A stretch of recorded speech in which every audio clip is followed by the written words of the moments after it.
Hello friends, welcome back to our channel GK prince academy.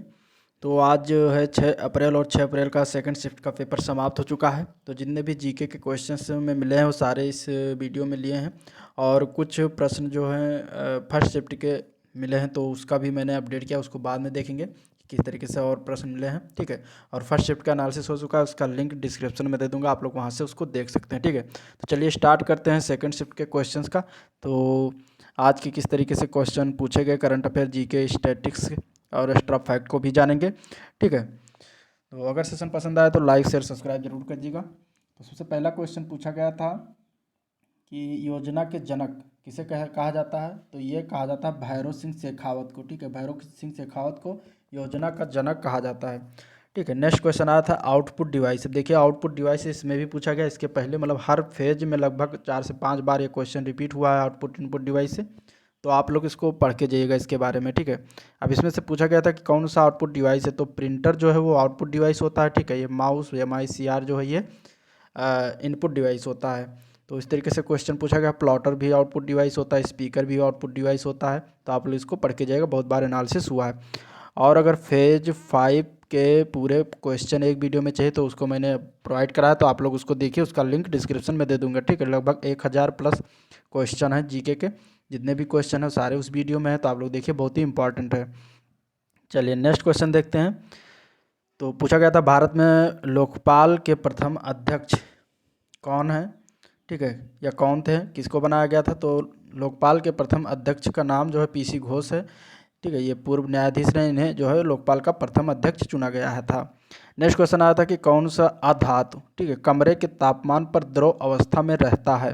तो ये है bromine. ठीक है, ब्रोमीन जो कि एक अधातु है और ये कमरे के तापमान पर द्रव अवस्था में रहता है। ठीक है, अगर धातु की बात करें तो धातु में एलिमेंट्स में आएगा आपका पारा, Hg जिसे को कहते हैं। ठीक है, तो ये भी जो है द्रव अवस्था में रहता है। नेक्स्ट क्वेश्चन आया था कि राष्ट्रीय विकास परिषद की अध्यक्षता कौन करता है। तो ये करते हैं प्रधानमंत्री। आंसर इसका हो जाएगा प्रधानमंत्री। अगला क्वेश्चन आया था कि UNO के महासचिव जो हैं एंटोनियो गुटेरेस किस देश से हैं। ठीक है, तो एंटोनियो गुटेरेस जो है ये इसमें वर्तमान में UNO के महासचिव हैं और ये यूनाइटेड स्टेट ऑफ अमेरिका से ही रहने वाले हैं। ठीक है, अब अगर ये पूछा गया था महासचिव के बारे में तो आंसर इसका अमेरिका हो जाएगा। लेकिन अगर UNO के प्रेसिडेंट के बारे में अगर पूछा जाएगा तो UNO के प्रेसिडेंट हैं, उनका नाम है ओल्कन बोजकिर। ओल्कन बोजकिर जो कि ये तुर्की देश से बिलोंग करते हैं। ठीक है, तुर्की देश के रहने वाले हैं। तो तुर्की से संबंधित अगर अध्यक्ष के बारे में पूछा गया होगा तो तुर्की हो जाएगा आंसर, और अगर महासचिव के बारे में पूछा गया होगा तो अमेरिका आंसर इसका हो जाएगा। नेक्स्ट क्वेश्चन आया मानवाधिकार दिवस कब मनाया जाता है। ये रिपीटेड क्वेश्चन, इसके पहले बहुत बार पूछा जा चुका है क्वेश्चन। ठीक है, तो ये 10 दिसंबर को हर वर्ष मनाया जाता है।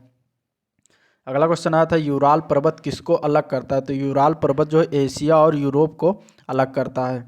नेक्स्ट क्वेश्चन पूछा गया था हाल ही में अपने 100 अंतर्राष्ट्रीय टेस्ट क्रिकेट में किसी ने डबल सेंचुरी बनाई है। तो उनका नाम है जो रूट। ठीक है, जो रूट जो है इन्होंने 100 अंतर्राष्ट्रीय क्रिकेट में डबल सेंचुरी बनाई है। नेक्स्ट क्वेश्चन आया था कि हाल ही में कौन सी योजना आयुष्मान भारत में विलय किया गया है। तो गुजरात की माँ वात्सल स्वास्थ्य योजना जो है अभी हाल ही में आयुष्मान भारत योजना में विलय कर दिया गया है। अगला क्वेश्चन आया था पोलो यानी कि चौगान खेलते समय किस सुल्तान की मृत्यु हुई थी। तो कुतुबुद्दीन ऐबक की मृत्यु जो हुई थी वो पोलो खेलते समय हुई थी। ठीक है, पोलो खेलते समय ये घोड़े से गिर गए थे और इनकी मृत्यु हो गई थी। तो ये क्वेश्चन इस तरीके से आज पूछा गया। नेक्स्ट क्वेश्चन आया था कि सत्य शोधक समाज के संस्थापक का नाम क्या है। तो सत्य शोधक समाज के संस्थापक का नाम ज्योतिराव गोविंदराव फुले हैं। ठीक है, इन्होंने सत्य शोधक समाज की स्थापना किया था। इसमें 4 ऑप्शन में इनका ये नाम दिया गया था। अगला क्वेश्चन पूछा गया था डोडा बेट्टा चोटी जो है किस पर्वत की सर्वोच्च चोटी है। तो ये नीलगिरी पर्वत की सर्वोच्च चोटी कही जाती है। ठीक है, ये साउथ में पड़ती है, दक्षिणी भारत में डोडा बेट्टा चोटी नीलगिरी पर्वत की सर्वोच्च चोटी है। नेक्स्ट क्वेश्चन आया था नोकरेक बायोस्फीयर रिजर्व कहाँ पर है। तो ये मेघालय में स्थित है। नेक्स्ट क्वेश्चन आया था कि मनरेगा में किसका अधिकार दिया जाता है। तो इसमें जो है 100 दिनों की गारंटीकृत मजदूरी रोजगार प्रदान किया जाता है मनरेगा के तहत।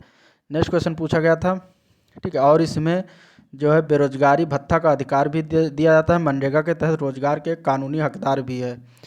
अगला क्वेश्चन पूछा गया था कि आदमी जो है नेत्र में कौन सा रोग होने पर नेत्रदान नहीं कर सकता? तो देखिए, नेत्र में अगर संचारी रोग से पीड़ित व्यक्ति नेत्रदान नहीं कर सकता। संचारी रोग में कौन कौन से रोग आते हैं? तो एड्स है, हेपेटाइटिस बी और सी है, ठीक है, रेबीज है, ल्यूकेमिया है, टेटनस है, हैजा है। अगर ये सारे रोग हैं व्यक्ति को, तो वो अपना नेत्रदान नहीं कर सकता, ठीक है।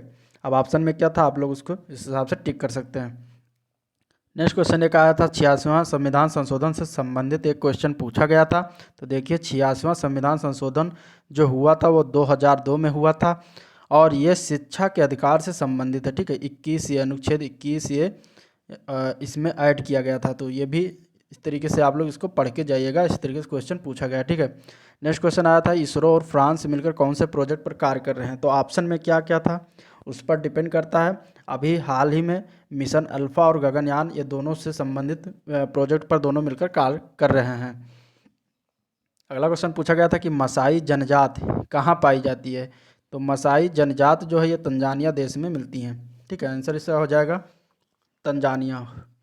एक क्वेश्चन आया था कि डीपीएसपी यानी कि नीति निर्देशक तत्व किस देश के संविधान से लिया गया है? तो नीति निर्देशक तत्व जो है वो आयरलैंड के देश के संविधान से लिया गया है। तो इस तरीके से सेकंड शिफ्ट के क्वेश्चन पूछे गए, जो कि अभी आप लोगों ने देखा। अब देखते हैं फर्स्ट शिफ्ट के कुछ क्वेश्चन रह गए हैं, ठीक है। तो उसका भी डिस्कशन कर लेते हैं, कौन कौन से क्वेश्चन रह गए थे। इसका फर्स्ट शिफ्ट का एनालिसिस हो चुका है, जिसका लिंक डिस्क्रिप्शन में दे दूंगा, आप लोग उसको भी देख सकते हैं, ठीक है। तो इसमें जो है पूछा गया कि निम्नलिखित में से कौन सा वेब ब्राउज़र नहीं है? तो वेब ब्राउज़र में क्रोम, फायरफॉक्स, गूगल और सफारी, ये 4 ऑप्शन दिए गए थे, ठीक है। तो इसमें क्रोम भी होता है सर वेब ब्राउज़र, फायरफॉक्स भी होता है, सफारी भी होता है, लेकिन गूगल जो है ये सर्च इंजन होता है, वेब ब्राउज़र नहीं होता, ये सर्च इंजन होता है, ठीक। इसलिए इसमें ऑप्शन जो है गूगल सही हो जाएगा। नेक्स्ट क्वेश्चन आया था राज्यसभा के सदस्यों का कार्यकाल कितने वर्ष का होता है? तो 6 वर्ष का होता है। पर्यावरण की सुरक्षा के लिए कौन सा पुरस्कार दिया जाता है? तो अमृता देवी बिश्नोई पुरस्कार पर्यावरण की सुरक्षा के लिए प्रदान किया जाता है। नेक्स्ट क्वेश्चन आया था पराक्रम दिवस किसके लिए मनाया जाता है? तो पराक्रम दिवस जो है वो नेताजी सुभाष चंद्र बोस की जयंती को सेलिब्रेट किया जाता है। नेक्स्ट क्वेश्चन आया था चिपको आंदोलन से संबंधित व्यक्ति इनमें से कौन है? तो सुंदरलाल बहुगुणा जो है ये चिपको आंदोलन से संबंधित है। नेक्स्ट क्वेश्चन पूछा गया था हजार खंभा महल जो रुद्रदेव ने बनवाया था वो किस वंश से संबंधित हैं? यानी कि रुद्रदेव किस वंश से संबंधित है? तो ये काकतीय वंश से संबंधित है। इस तरीके से क्वेश्चन पूछा गया था, ठीक है। नेक्स्ट क्वेश्चन आया था कि प्रथम यांत्रिक पुर्जा रहित कंप्यूटर का नाम क्या है? तो उसका नाम है इनिएक, ठीक है। इनिएक जो है प्रथम कंप्यूटर है जो पुर्जा रहित है।